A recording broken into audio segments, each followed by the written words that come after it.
Me llamo Brianna, tengo 38 años. Y hace 3 semanas en el funeral de mi padre mi hermano anunció frente a unas 40 personas que iba a vender la casa familiar para pagar sus deudas de juego. Mi mamá asintió. Literalmente asintió y dijo, tu papá lo entendería. Tu hermana puede buscar otro lugar donde vivir. Yo me quedé ahí rodeada de familiares que no podían sostenerme la mirada sintiéndome como si me hubieran abofeteado en medio de una sala llena de gente. Pero aquí está el detalle, ellos no lo sabían.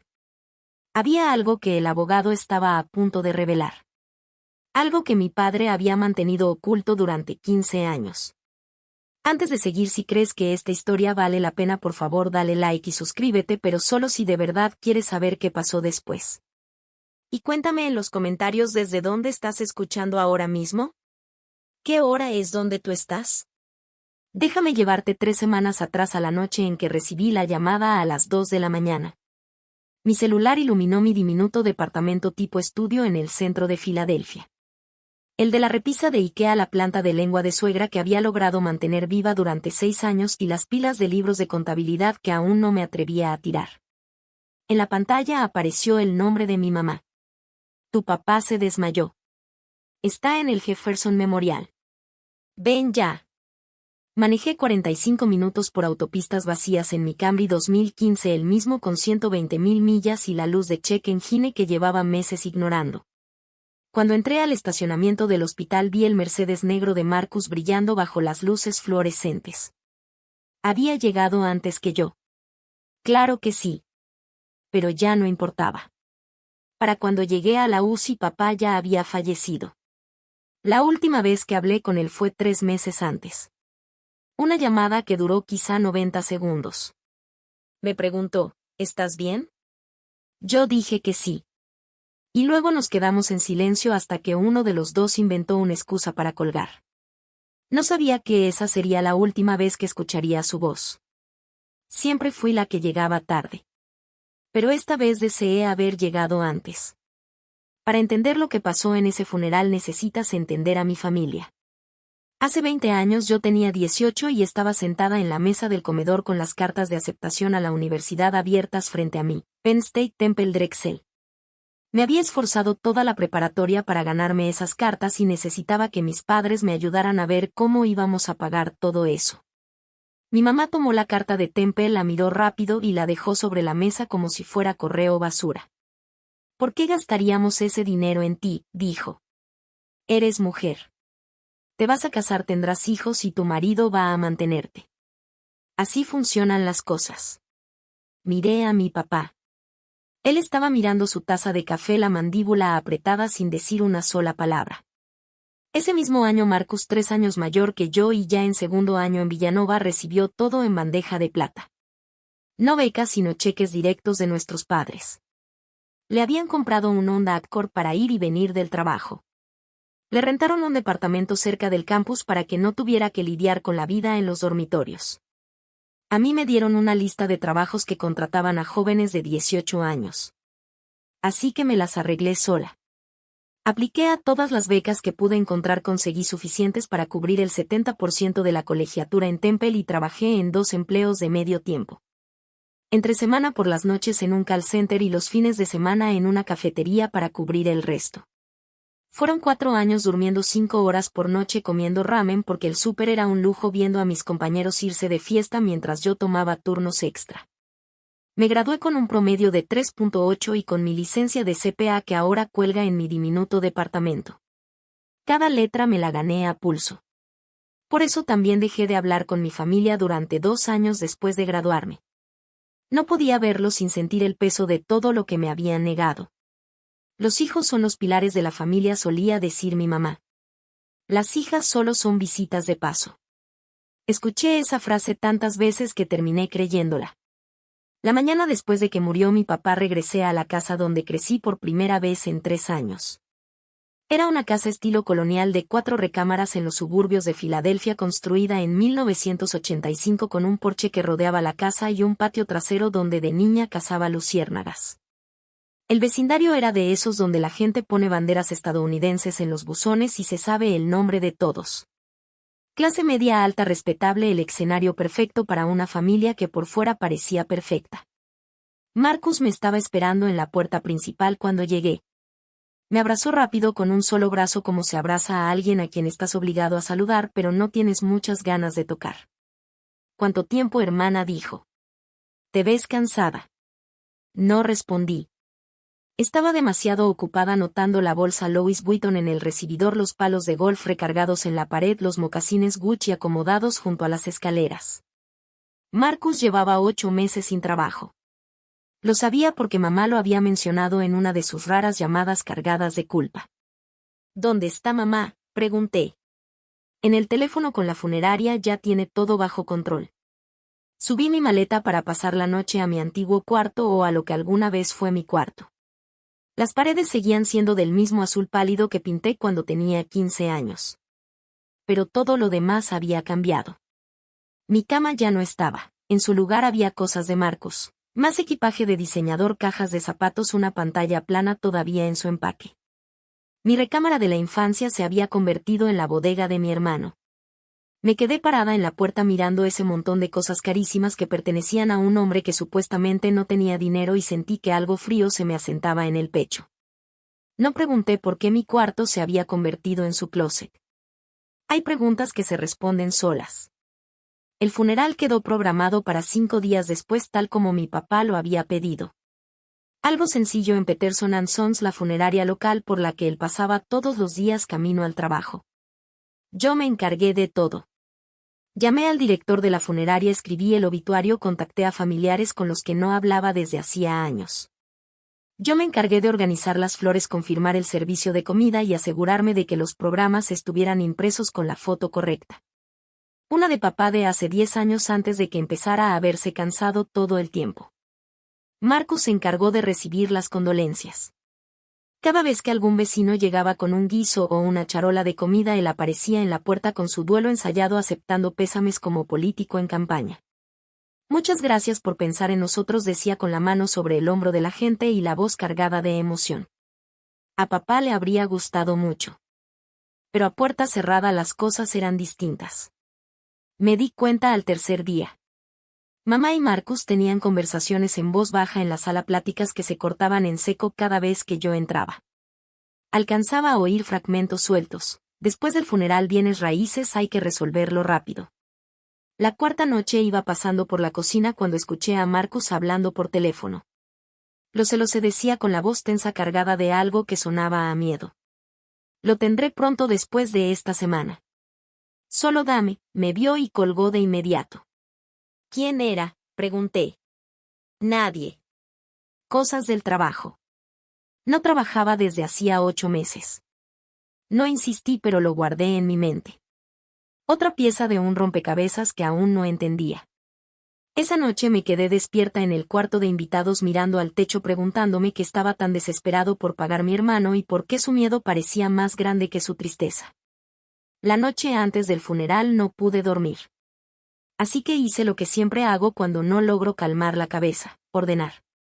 Papá tenía una pequeña oficina en el sótano, un cuarto lleno de cosas, con un escritorio de madera y archiveros de los años 90. Nadie había entrado ahí desde que se enfermó. Pensé que al menos podía empezar a revisar papeles, hacerme útil sin tener que hablar con nadie. El primer archivero estaba lleno de declaraciones de impuestos y recibos de servicios de décadas atrás. El segundo tenía fotos viejas, boletas escolares, las mías y las de Marcus, y una carpeta con la etiqueta documentos importantes. Dentro encontré mi acta de nacimiento, algunas fotos mías de bebé y una sola hoja con un logotipo que no reconocía. Farwell Family Holdings LLC, fechada en 2009. Me quedé viéndola. Era algún tipo de acuerdo de operación lleno de lenguaje legal que no entendía del todo, pero ahí estaba mi nombre en el texto y mi firma al final, torcida e insegura, la letra de mi yo de 23 años. Recordé ese día en 2009. Papá me había llamado para pedirme que regresara a casa a firmar unos papeles. Puro trámite administrativo del negocio, me dijo. Nada importante. Yo acababa de salir de la universidad y a pesar de todo todavía confiaba en él.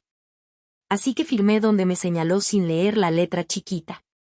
Lo había olvidado por completo, hasta ahora. Metí el papel en mi bolsa con la idea de preguntarle a mamá al respecto más tarde. Cuando la encontré en la cocina a la mañana siguiente y mencioné Farwell Family Holdings, hizo un gesto con la mano restándole importancia. Esa empresa se disolvió hace años. No pierdas el tiempo escarbando en el pasado. Así que no volví a sacar el tema, pero me quedé con el papel. Algo dentro de mí me dijo que lo hiciera. El funeral fue un jueves gris y frío de esos días de noviembre que hacen que todo se sienta más pesado.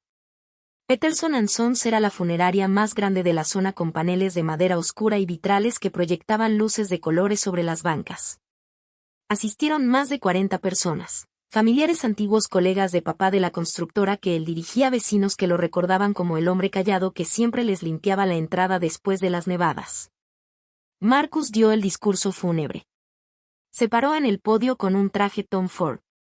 Reconocí el corte porque lo había visto en una revista. Mínimo $3,000.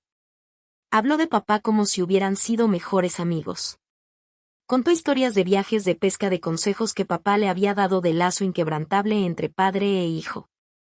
Yo estaba sentada en la última fila escuchando historias que nunca había oído, preguntándome si alguna de ellas era siquiera verdad. ¿Los viajes de pesca? Tal vez. Las conversaciones profundas, las charlas de corazón a corazón, esa conexión intensa y significativa. Eso no.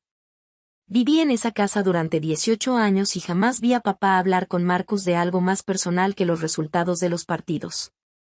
Pero la gente estaba conmovida. Las mujeres se secaban las lágrimas. Los hombres asentían con solemnidad. Marcus siempre había sido bueno actuando.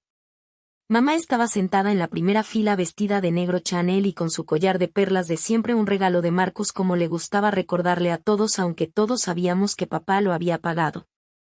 Aceptaba las condolencias con una dignidad ensayada. La viuda en duelo que tenía todo bajo control. Nadie se acercó a preguntarme cómo estaba. Nadie se preocupó por mí. Yo era solo ruido de fondo. La hija que llevaba demasiado tiempo lejos como para importar. No sabía que el discurso fúnebre solo había sido el acto de apertura. La verdadera función venía después. Tras la oración final, la mayoría empezó a ponerse los abrigos para irse, pero Marcus volvió a subir al podio y se aclaró la garganta. Si puedo tener la atención de todos un momento más. La sala quedó en silencio. Vi a mamá asentir desde su asiento, un gesto mínimo casi imperceptible como el de un director dándole la señal a un actor. Nuestra familia ha estado hablando sobre qué hacer a partir de ahora, dijo Marcus con esa misma emoción ensayada del discurso. Y hemos tomado una decisión difícil. Vamos a vender la casa familiar. Un murmullo recorrió a la gente. La tía Patricia, la hermana de papá, se llevó la mano al pecho. ¿La casa de Maple? Richard amaba esa casa. Lo sé, dijo Marcus negando con la cabeza, con lo que parecía una tristeza genuina. Pero es momento de empezar de nuevo. Mamá no quiere quedarse ahí sola rodeada de recuerdos. Y siendo honestos, el mantenimiento es demasiado para que ella lo lleve sola. Hizo una pausa para que todos lo asimilaran y luego añadió, ya lo hablamos como familia. Mamá, Brianna y yo estuvimos de acuerdo. Se me cayó el estómago. Yo no había estado de acuerdo con nada. Ni siquiera me lo habían preguntado. Empecé a levantarme para decir algo, pero mamá se volteó y me miró. Tenía los ojos duros. Una advertencia clara: ni se te ocurra hacer una escena. La casa se pondrá a la venta el próximo mes, continuó Marcus. Solo queríamos que todos lo supieran para que no haya sorpresas. Después del anuncio, la gente se acercó a mamá con palabras de consuelo. ¡Qué decisión tan difícil! Richard lo entendería. Hay que hacerlo mejor para la familia. Nadie me preguntó qué pensaba yo. Me quedé paralizada al fondo del salón viendo cómo vendían la casa de mi infancia en el funeral de mi padre y no dije una sola palabra.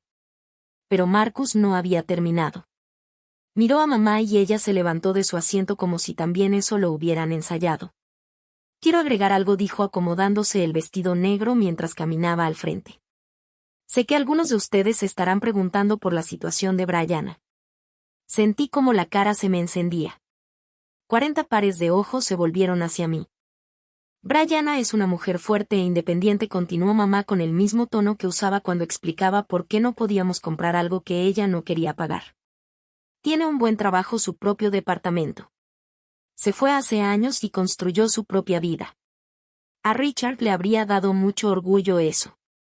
Hizo una pausa y ladeó la cabeza con una sonrisa triste.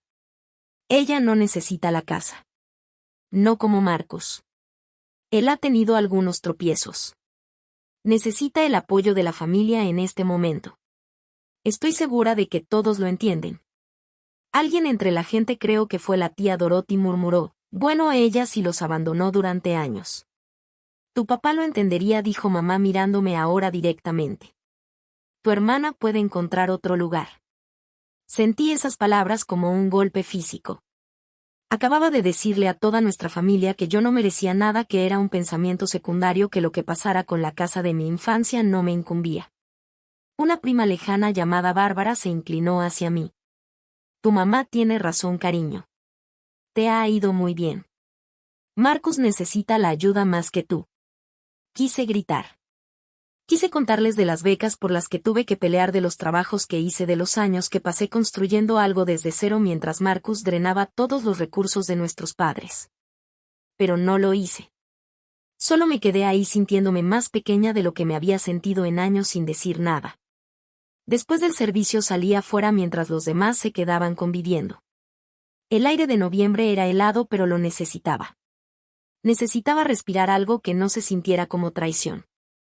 A través de la ventana vi a Marcus estrecharle la mano a un hombre con un traje gris a la medida. Intercambiaron tarjetas.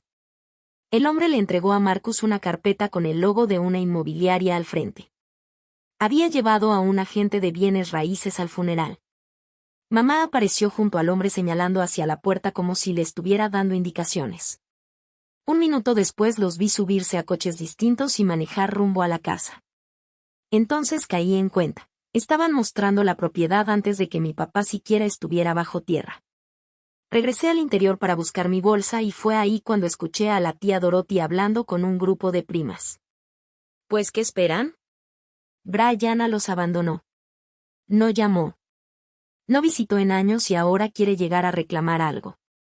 La sangre no funciona así. Me quedé congelada en el pasillo, oculta detrás de un pilar, escuchando. Pobre de su mamá, agregó a alguien más. Tener que lidiar con una hija así encima de perder a su esposo. Al menos Marcus se quedó. Él ha estado ahí para Linda en todo. Pensé en todas las veces que llamé y me dijeron que mamá estaba ocupada. En todos los días festivos en los que ofrecí ir a casa y me respondieron, este año lo vamos a hacer pequeño. En todas las formas en que intenté reconstruir puentes que ellos seguían quemando. Cuando iba saliendo noté algo nuevo en el jardín frontal de la funeraria. Un letrero de bienes raíces con una lona que decía próximamente. Esto lo habían planeado desde hacía tiempo y a nadie se le ocurrió decírmelo. Le tomé una foto al letrero. Evidencia, me dije, aunque todavía no sabía para qué.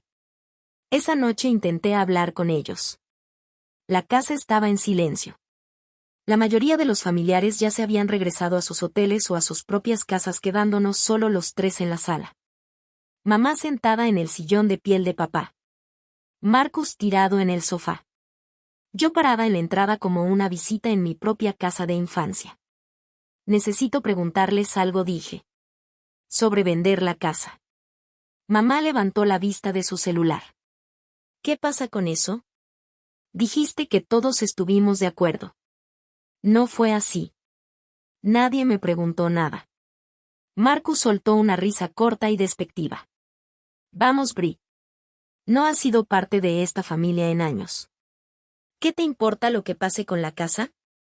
Me importa porque es la casa de nuestra familia. Porque papá murió hace 4 días y ustedes ya le están mostrando a compradores. Porque tengo tanto derecho como ustedes dos a ser parte de esta decisión. La expresión de mamá se endureció. No tienes ningún derecho. Te fuiste. No llamaste. No visitaste. No ayudaste cuando tu padre estaba enfermo. Y ahora quieres venir a exigir opinión. Sí llamé. Tú decías que no me necesitabas. No necesitábamos tu culpa, respondió. Necesitábamos tu presencia. Marcus se incorporó mirándome con una expresión casi condescendiente. Mira, voy a ser honesto contigo. Necesito el dinero de esta casa. Tengo deudas de inversión muchas. Y si haces un escándalo por esto, le voy a decir a todo el mundo qué clase de hija has sido, como dejaste de hablarle a papá por 2 años, como le rompiste el corazón. Se me cerró la garganta. Esa era mi vergüenza más profunda. Los años en los que me negué a hablar con papá, y Marcus acababa de convertirlos en un arma. Estoy tratando de ayudar a la familia, dijo. Tú eres la que la quiere destruir. Salí del cuarto sin decir otra palabra, pero no me fui de la casa. Todavía no. Sé lo que probablemente estás pensando ahora mismo. ¿Por qué no me defendí? ¿Por qué no llamé a un abogado en ese instante? Pero hay algo que tienes que entender. Esa era mi familia, mi madre, mi hermano. Las personas de las que pasé toda mi infancia intentando ganarme el amor. Alejarme de ellos ya había roto algo dentro de mí una vez. No estaba lista para hacerlo de nuevo.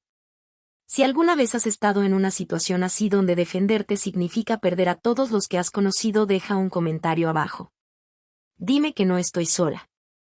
Y si quieres saber qué pasó después, quédate conmigo. 3 días después del funeral, mamá convocó a otra reunión familiar, esta vez en la casa, para hablar de la herencia, según ella, para que todos estemos en la misma sintonía. 15 personas se apretujaron en el comedor. La tía Dorothy, el tío Frank, mi abuela del lado de mamá, varios primos que apenas reconocía. El cuarto se sentía más pequeño de lo que recordaba, lleno de cuerpos y opiniones y del peso de decisiones tomadas sin mí. Mamá se paró en la cabecera de la mesa con un montón de papeles frente a ella. Marcus se sentó a su derecha con los brazos cruzados, mirándome como si yo fuera un problema que había que manejar. Esta es la situación, empezó mamá. Richard no dejó una herencia complicada. La casa es el principal activo, vale alrededor de 800,000. Mi plan es venderla, pagar las deudas pendientes y usar lo que quede para mantenerme durante mi jubilación.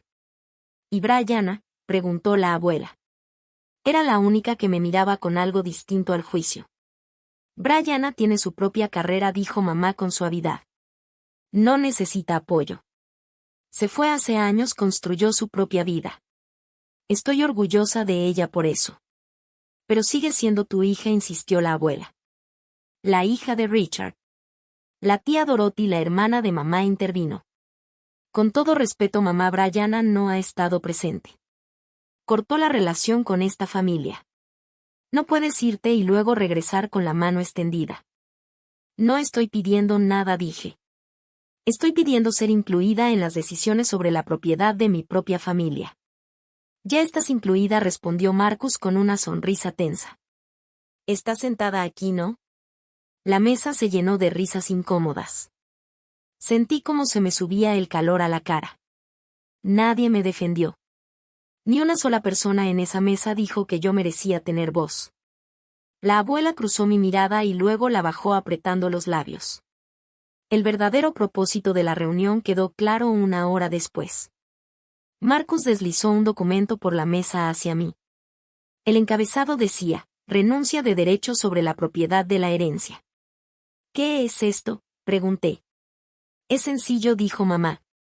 Firmas esto y renuncias formalmente a cualquier derecho sobre la casa o sobre el dinero de su venta. Protege a todos, mantiene todo limpio. Me quedé mirando el papel. ¿Quieres que renuncie a mi herencia? No estás renunciando a nada, dijo Marcus. Papá no te dejó nada en su testamento. Esto solo lo hace oficial para que podamos seguir adelante sin complicaciones. ¿Y cómo sabes que me dejó papá? Marcus intercambió una mirada con mamá. Hicimos que un abogado revisara el testamento. La casa pasa a mamá. Eso es todo. Esto es solo papeleo. Si de todos modos no tengo ningún derecho, ¿por qué necesitan que firme? Su mandíbula se tensó. Porque queremos que esto se haga rápido. El comprador ya está listo. No necesitamos que una hija distanciada aparezca dentro de 6 meses reclamando que merece una parte. ¿Y si no firmo? Mamá se inclinó hacia adelante. Entonces le diré a todos en esta habitación y a todos los que no están aquí exactamente qué clase de hija ha sido. Cómo abandonaste a tu padre durante 2 años cuando más te necesitaba. Cómo le rompiste el corazón. Era la misma amenaza que había hecho Marcus. Claramente lo habían planeado juntos. Firma el papel, Brianna, dijo el tío Frank. No lo hagas más difícil de lo que ya es. Todos me estaban mirando esperando. Tomé la pluma. Era la Mont Blanc de papá. Me di cuenta de que era la que le habían regalado por sus 20 años de trabajo. La sostuve sobre la línea de la firma, y luego la dejé sobre la mesa. Necesito tiempo para pensarlo, dije. La sonrisa de Marcus desapareció. Tienes 24 horas. Esa noche manejé de regreso a mi departamento sintiéndome como si ya hubiera perdido. El estudio se sentía más vacío de lo normal. Me senté en mi sofá de segunda mano a oscuras con las luces de la calle proyectando sombras largas por la ventana y repasé mis opciones. Podía firmar el papel, renunciar a cualquier derecho que pudiera tener, irme y dejarles la casa. Sería más fácil. No más reuniones familiares, no más acusaciones, no más sentir que no pertenecía. Pero algo dentro de mí se negó. Tal vez era orgullo. Tal vez era el recuerdo de todas esas noches trabajando turnos dobles para pagar una carrera que mis padres se negaron a financiar. Tal vez fue la forma en que mamá anunció frente a 40 personas que yo no importaba. O tal vez fue el papel en mi bolsa, ese con el logotipo que no reconocía. Farwell Family Holdings LLC. Lo saqué y lo volví a mirar bajo la luz tenue. Ahí estaba mi firma torpe y joven de hace 15 años. Papá me había pedido que lo firmara y yo lo hice sin cuestionar nada porque confiaba en él. ¿Qué había firmado? Pensé en llamar a un abogado, pero ya era casi medianoche y ni siquiera sabía por dónde empezar. Entonces recordé que en el programa del funeral de papá aparecía un nombre: Gerald Whitmore, abogado de sucesiones, asesor de la familia Henderson durante 20 años. Busqué el número en la vieja libreta de direcciones de papá, la que había tomado de su oficina junto con algunas otras cosas. Mañana decidí. Mañana llamaría a Gerald Whitmore y le preguntaría qué significaba Farwell Family Holdings. Si iba a perder, al menos quería saber la verdad primero. La oficina de Gerald Whitmore estaba en el 4.º piso de un edificio de ladrillo en el centro de Filadelfia, de esos lugares con placas de latón en las puertas, alfombras persas y ese olor tenue a papel viejo. Era más grande de lo que esperaba, ya casi en sus 60, con el cabello blanco y lentes de armazón delgado que lo hacían parecer el abuelo de alguien, pero sus ojos estaban atentos cuando me estrechó la mano. Señorita Henderson estaba esperando su llamada. Eso me tomó por sorpresa. ¿De verdad? Por favor, siéntese. Señaló una silla de piel frente a su escritorio.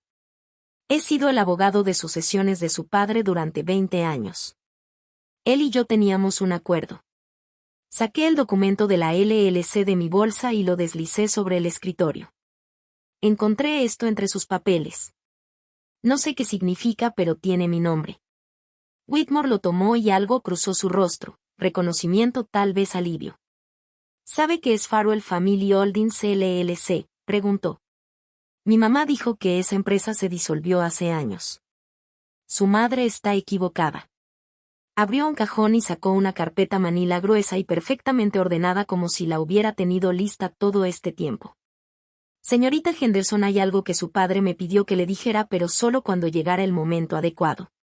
Sentí que el pulso se me aceleraba. ¿A qué se refiere? La casa familiar, la de Maple Street, no forma parte de la herencia de su padre. ¿Qué? En 2009 su padre transfirió la propiedad a Farwell Family Holdings LLC. La casa le pertenece a la LLC, no a él de manera personal.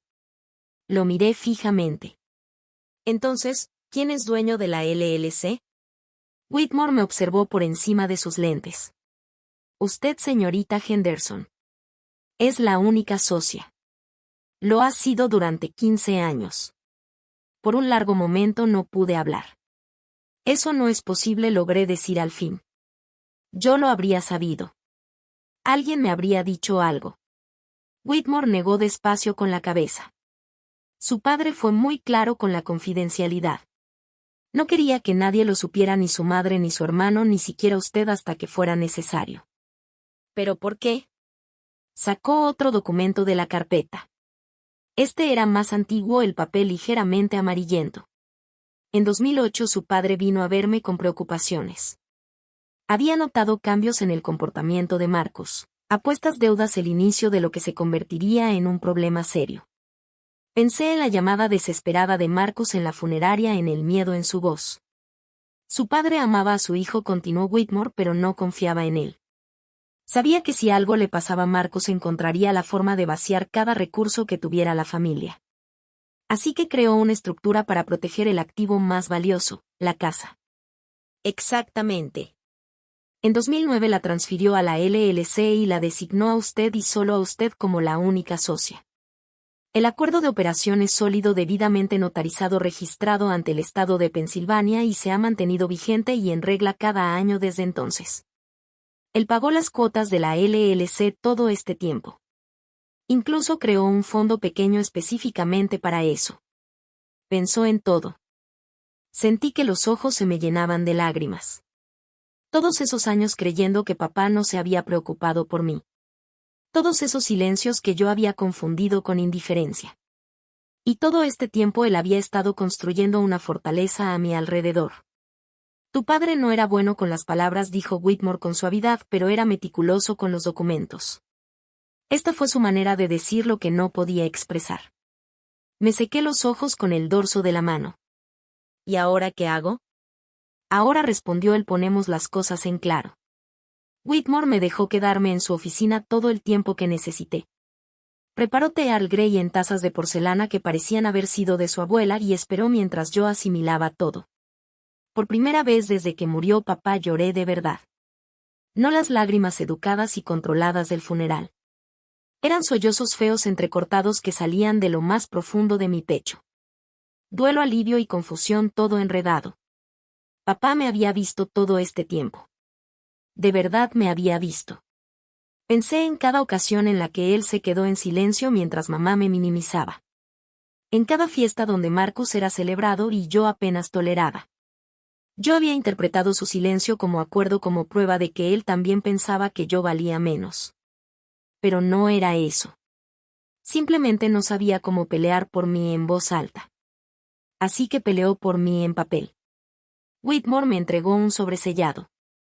Mi nombre estaba escrito al frente con la letra de papá temblorosa, las letras disparejas como si sus manos no hubieran estado firmes al escribirlo. Me lo dio hace 3 meses, dijo Whitmore. Me pidió que lo guardara hasta que lo necesitaras. No lo abrí ahí. No estaba lista. Pero pasé el pulgar sobre las letras de mi nombre y sentí que algo se acomodaba dentro de mí. Va a haber una lectura formal del testamento, dijo Whitmore. La voy a programar para el viernes. Invitaré a todos los que estuvieron en esa reunión familiar. Van a pelear esto, dije. Van a decir que manipulé a papá o que los documentos son falsos. Que digan lo que quieran. Sacó otra carpeta, está llena de recibos, firmas notarizadas y comprobantes de registro. Me he estado preparando para este momento durante 15 años. El rastro documental es impecable. Por primera vez en semanas sentí algo parecido a la esperanza.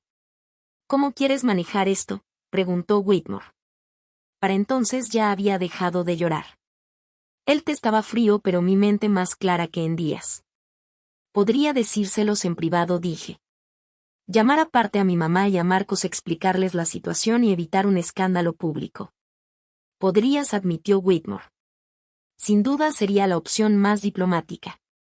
Pero ellos no me dieron esa cortesía. Pensé en el anuncio en el funeral, en la reunión familiar, en la forma en que intentaron humillarme y someterme frente a todos con los que crecí.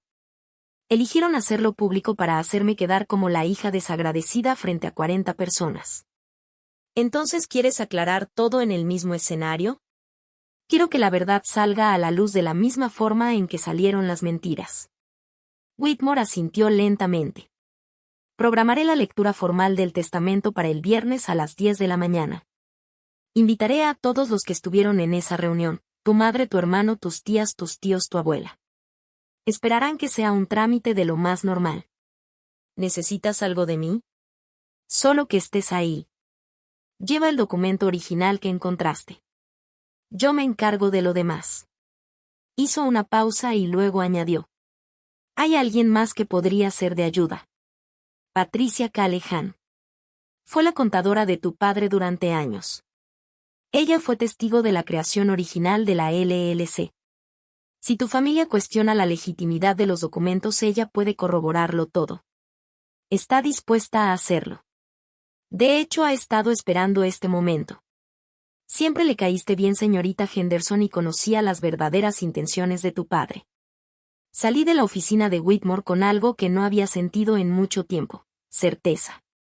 No iba a pelear esta batalla gritando, llorando o suplicándoles que me vieran. Iba a dejar que el papeleo hablara por sí solo. Patricia Callahan vivía en una casa adosada modesta en Conshohocken, de esas con macetas de flores en las ventanas y un tapete de bienvenidos que realmente lo decía en serio. Estaba en sus finales de los 50, con mechones plateados en el cabello y un rostro que te daban ganas de contarle tus problemas. Sabía que vendrías, dijo haciéndome pasar a su sala. Gerald me llamó antes. ¿Té? Sirvió de una tetera de cerámica mientras yo me sentaba en su sofá floreado tratando de pensar cómo empezar. Pero Patricia se me adelantó. Tu padre hablaba de ti todo el tiempo, dijo. ¿Sabías eso? No respondí. Sí lo hacía. Cada vez que lograbas algo, que pasabas el examen de CPA, que te daban un ascenso, encontraba la manera de mencionarlo. A mi hija le está yendo muy bien, decía. Ha hecho algo de sí misma. Se me cerró la garganta. Entonces, ¿por qué nunca me lo dijo a mí? Porque Richard Henderson era el hombre más emocionalmente estreñido que he conocido, dijo con cariño, no con crueldad. Creció en una casa donde los sentimientos eran una debilidad. No sabía decir te quiero. Así que lo demostraba en el único idioma que entendía: hojas de cálculo y documentos legales. La LLC. Yo estuve ahí cuando la creó. Fui testigo de las firmas, lo ayudé a presentar todo el papeleo. Me hizo recordar que no le dijera a nadie, ni siquiera a ti, a menos que algo saliera mal. Y ahora algo salió mal. Tu madre y tu hermano están a punto de vender una casa que no les pertenece. Yo diría que eso cuenta. Dejó la taza de té sobre la mesa y me miró directo a los ojos. Tu padre no era perfecto, Brianna, pero al final te eligió a ti. No dejes que te quiten eso. Asentí. No lo haría. La noche antes de la lectura del testamento, Marcus llamó. Ya se acabaron las 24 horas, dijo. ¿Ya tomaste una decisión? Estaba sentada en mi cama con la carta de papá todavía sin abrir sobre el buró. Iré a la lectura mañana. Bien. Podía escuchar la sonrisa en su voz. Lleva una pluma. Cerramos esto y todos pueden seguir con su vida. Nos vemos ahí, Marcus. Después de que colgó, llamó mamá. Su tono era distinto, más suave, casi suplicante. Brianna, sé que las cosas han sido difíciles entre nosotras, pero necesito que entiendas que esto no se trata de echarte fuera. Se trata de sobrevivir. Marcus se metió en un problema serio y si no lo ayudamos, alguien va a salir lastimado. ¿Qué clase de problema? Dudó un segundo. Debe dinero a gente peligrosa. Mucho dinero. Más de 300,000, quizá más, cerca de 350. Ya le di todo lo que tenía ahorrado. La casa se suponía que era el último recurso. Así que ese era el número real: $340,000 en deudas de juego. Mi hermano se había vaciado por dentro persiguiendo golpes de suerte que nunca llegaron. Siento que Marcus esté pasando por esto, dije, pero vender la casa de papá, mi casa, no va a arreglarlo. Solo va a permitirle seguir igual. No entiendes. Entiendo perfectamente. Nos vemos mañana, mamá. Colgué y por fin abrí la carta de papá. Su letra era temblorosa, las palabras desiguales, pero el mensaje era claro. Brianna, sé que tu madre y tu hermano no te han tratado de manera justa. Lamento no haber tenido el valor de decirlo en voz alta. No fui un buen padre, pero traté de dejarte algo que ellos no pudieran quitarte. Eres la única en quien confío con lo que de verdad importa. Papá. Doblé la carta con cuidado y la guardé en el bolsillo de mi saco. Mañana no iba a necesitar decir mucho. El papel hablaría por mí. Viernes por la mañana, 10 de la mañana, oficina de Gerald Whitmore. La sala de juntas era más grande que su despacho privado, con una mesa de caoba lo bastante larga para 12 personas y cuadros al óleo de paisajes de Filadelfia en las paredes. Del techo colgaba una lámpara de cristal que proyectaba destellos prismáticos sobre la madera pulida. Llegué a las 9:45 y encontré a Whitmore ya preparando todo, carpetas acomodadas frente a su asiento, un vaso de agua en cada lugar y el proyector listo por si necesitaba mostrar documentos. ¿Estás lista?, preguntó. Tan lista como se puede estar. La familia empezó a llegar a las 9:55. Mamá entró primero vestida otra vez de negro, esta vez con un vestido de diseñador que no reconocí y un collar de perlas brillándole en el cuello. Apenas me miró antes de sentarse en el extremo opuesto de la mesa. Marcus apareció 15 minutos tarde porque claro que sí. Traía de nuevo el traje Tom Ford recién planchado como si esto fuera una junta de negocios en la que esperaba cerrar un trato. Le dio una palmada a Whitmore en el hombro como si fueran viejos amigos. Gracias por organizar todo esto, Jerry. Hagámoslo rápido. Luego entraron el tío Frank, la tía Dorothy, la abuela y algunos primos más. El mismo elenco de la reunión familiar listos para presenciar lo que asumían sería mi derrota final. Marcus me miró desde el otro lado de la mesa y me guiñó el ojo. Literalmente me guiñó el ojo como si compartiéramos un chiste. ¿Ahora sí trajiste pluma?, preguntó. No contesté. Solo acomodé mi saco azul marino, el mismo que usaba para juntas importantes con clientes, el que compré con mi propio dinero después de mi primer ascenso, y esperé. Whitmore cerró la puerta y tomó su lugar en la cabecera de la mesa. ¿Comenzamos? Tengo que detenerme aquí un segundo porque este era el momento que había estado esperando toda mi vida. Y no por venganza. Quiero que eso quede claro. No estaba sentada en esa sala de juntas soñando con hacer sufrir a mi familia. Estaba esperando ser vista, ser reconocida, que por fin después de 32 años alguien se levantara y dijera que yo importaba. Si alguna vez te has sentido invisible dentro de tu propia familia, como si no importara cuánto lograras nunca fuera suficiente, entonces sabes exactamente cómo me sentía sentada en esa silla. Dale like y deja un comentario si sigues aquí conmigo y quédate cerca. Lo que pasó después lo cambió todo.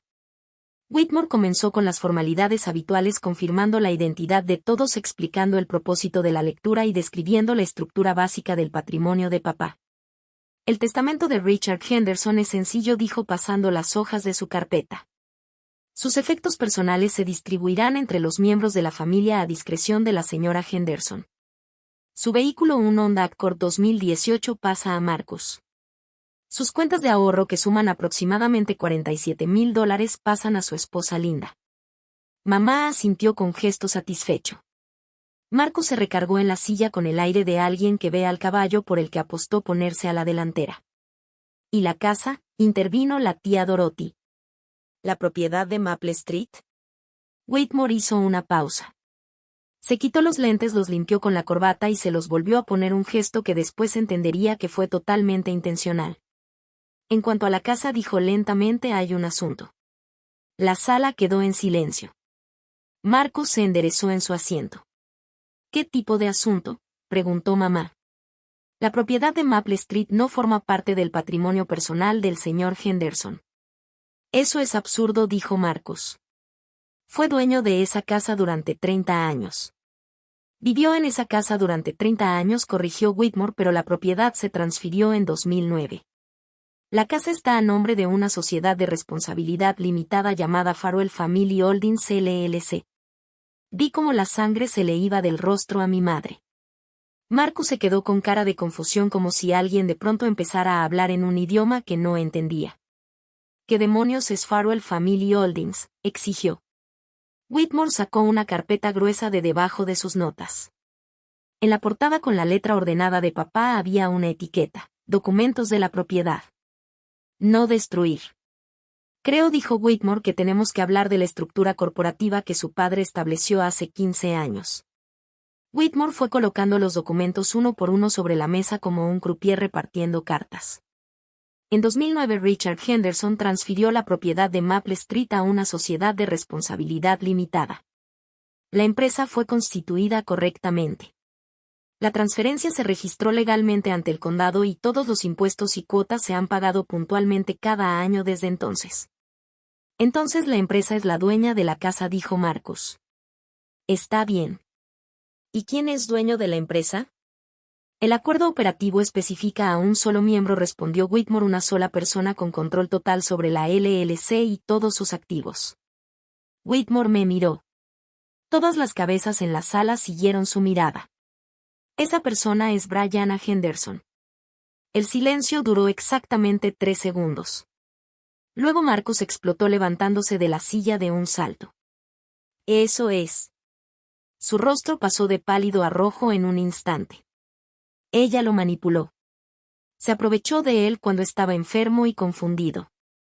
Los documentos se firmaron en 2009, dijo Whitmore con calma. Su padre tenía 53 años y estaba en perfecto estado de salud. Las firmas fueron notariadas por un notario público autorizado y atestiguadas por su contadora, quien está dispuesta a declarar sobre su plena capacidad mental en ese momento. No me creo esto, dijo Marcus agarrando uno de los documentos y leyéndolo a toda prisa con las manos temblando. Esto es fraude. Esto fue la decisión de su padre, lo interrumpió Whitmore. Tomada de manera deliberada, mantenida con cuidado y legalmente vinculante. Mamá finalmente habló con la voz apenas por encima de un susurro. Nunca me lo dijo. 25 años de matrimonio y no dijo una sola palabra. Me pidió que lo mantuviera confidencial, respondió Whitmore. Y respeté esa petición. Yo me quedé completamente quieta, sintiendo como el peso de 40 años de dinámicas familiares se movía en tiempo real. Mis tías me miraban fijamente. Mi abuela tenía los ojos llenos de lágrimas. Y mi hermano parecía a punto de voltear la mesa. La casa vale casi $900,000, dijo Marcus. Le pertenece a la familia. Le pertenece a la LLC, corrigió Whitmore. Y la LLC le pertenece a su hermana. Mamá se volvió hacia mí con una expresión que nunca le había visto. Una mezcla de traición y desesperación que la hacía verse más vieja que sus 67 años. Tú sabías, dijo. Todo este tiempo lo sabías. Me enteré hace 3 días, respondí. Después de que anunciaste en el funeral de papá que yo podía buscar otro lugar. No te atrevas, empezó Marcus. Déjela terminar, dijo la abuela con firmeza. Todos guardaron silencio. Tomé aire. Encontré un documento en la oficina de papá y no sabía qué significaba. Llamé al señor Whitmore para preguntar. Él me dijo la verdad, una verdad que ninguno de ustedes se molestó en compartir conmigo porque ya habían decidido que yo no merecía ser parte de las decisiones de esta familia. La compostura de mamá se quebró. Necesitamos ese dinero, Brianna. Marcus está en problemas. Problemas de verdad. Le debe dinero a gente que no negocia. ¿Cuánto?, preguntó el tío Frank frunciendo el ceño. Marcus no dijo nada, así que lo hice yo. $340,000 en deudas de juego. La sala estalló. La tía Dorothy se llevó la mano al pecho. Uno de mis primos murmuró, Jesucristo. El tío Frank miró a Marcus como si nunca lo hubiera visto antes. Eso no es exacto, balbuceó Marcus. Son inversiones, no. He estado cubriéndolo durante años, dijo mamá con la voz quebrada. Le he dado todo lo que tenía. La casa se suponía que era el último recurso.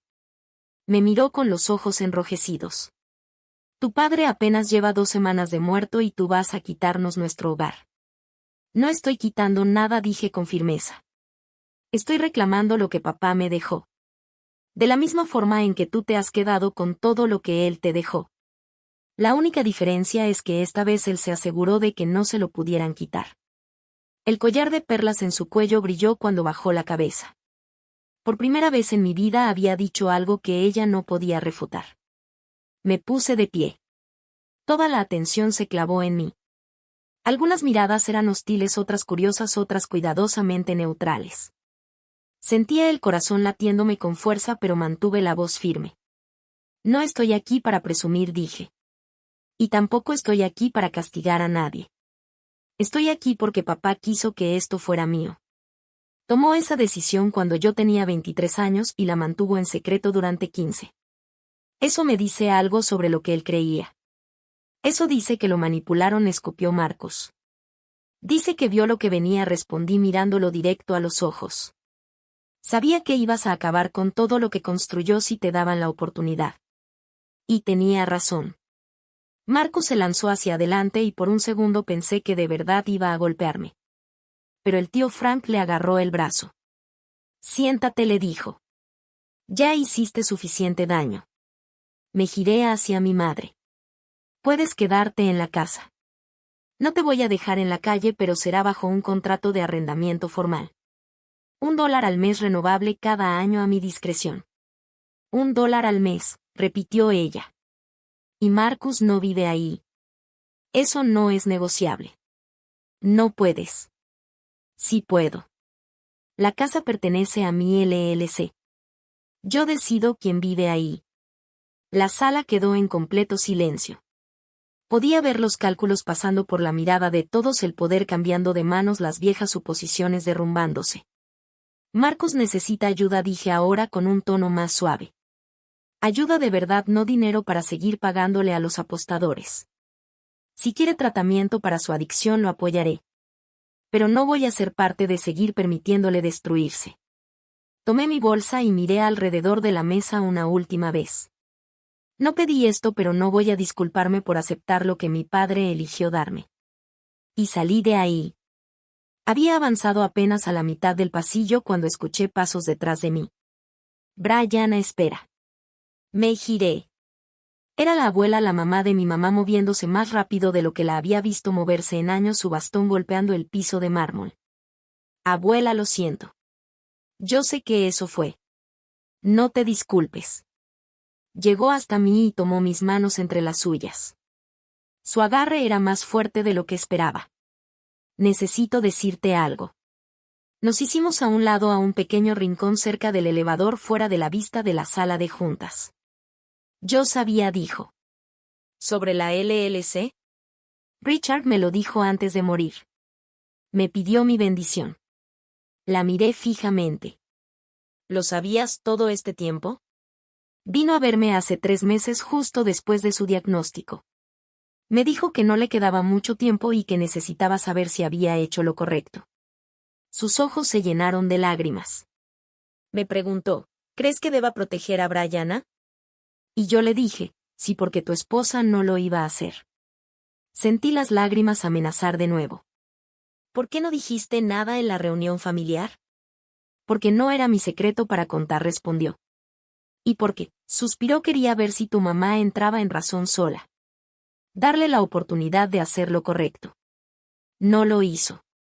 No lo hizo. La abuela apretó mi mano. Pero tú sí. Te mantuviste firme. No dejaste que te intimidaran. Aprendí viéndote, dije en voz baja. Ella sonrió. Una sonrisa de verdad, de las que recordaba de mi infancia. Te pareces a tu abuelo. También era terco, pero en el buen sentido. Me acarició la mejilla y luego se dio la vuelta hacia la sala de juntas. Vete a casa, corazón. Te ganaste un descanso. Yo me encargo de lo que queda ahí dentro. Ya casi llegaba a mi coche cuando Marcus me alcanzó. Brianna, espera, por favor. Me detuve, pero no me giré. Podía escuchar su respiración agitada y regular, como si hubiera estado corriendo. Sé que estás enojada, dijo. Y tienes toda la razón, pero no entiendes lo que está pasando. Entonces explícamelo. Se movió para ponerse frente a mí y por primera vez vi más allá del traje caro y la seguridad ensayada. Mi hermano se veía roto, ojeras profundas, las manos temblándole, la desesperación de alguien que ya no tiene opciones. La gente a la que le debo dinero, dijo, no es paciente. Me han estado siguiendo, dejando notas en mi coche. La semana pasada alguien me ponchó las llantas. Brianna, tengo miedo. Su voz se quebró. Me metí demasiado. Y siempre pensé que podía recuperarlo. Una apuesta más, un juego más y todo se arreglaría. Pero nunca pasó. Y ahora estoy tan hundido que no veo salida. Miré a mi hermano. De verdad lo miré. Al hombre al que le dieron todo lo que yo tuve que pelear, que desperdició cada ventaja y aún así esperaba que alguien más arreglara su desastre. Y debajo de todo eso vi al niño que jugaba conmigo en el patio. Al adolescente que me acompañaba a la escuela cuando me daban miedo los chicos grandes antes de que todo se rompiera. Necesitas rehabilitación, le dije. No dinero. Lo sé. 90 días mínimo. Un programa de verdad, no un retiro de fin de semana. Asintió sin mirarme a los ojos. Si haces eso, continué, si de verdad te comprometes a buscar ayuda, entonces podemos hablar de lo que sigue. Pero no antes. ¿Y si no? Entonces estás solo. Mamá estaba esperando junto a mi coche. Debió haber salido por una entrada lateral mientras yo hablaba con Marcus. Su maquillaje estaba corrido. La fachada cuidadosa se había desmoronado por completo. Se veía más pequeña, como si el duelo y el shock la hubieran encogido. ¿Te dejó algo para mí?, preguntó en voz baja. ¿Richard en sus papeles algún mensaje, alguna explicación? Pensé en mentirle, decirle que papá le había escrito una carta hermosa llena de reconciliación y perdón. Pero no merecía una mentira. Merecía la verdad. No dije. No te mencionó en absoluto. Ella se estremeció como si la hubiera golpeado. 35 años, susurró. Le di 35 años de mi vida. Y él dejó todo a... Me dejó la casa a mí, dije. No porque me amara más, sino porque sabía que tú y Marcos acabarían con todo. Y tenía razón. Yo estaba haciendo lo que creía mejor para la familia. Estabas haciendo lo que creías mejor para Marcos. No es lo mismo. Empezó a discutir, pero se detuvo. Algo cambió en su expresión. No era aceptación exactamente, pero sí el inicio de un reconocimiento. Yo lo crié como me criaron a mí, dijo. Los hijos son inversiones. Las hijas son temporales. Eso me enseñó mi madre. Parece que la abuela cambió de opinión.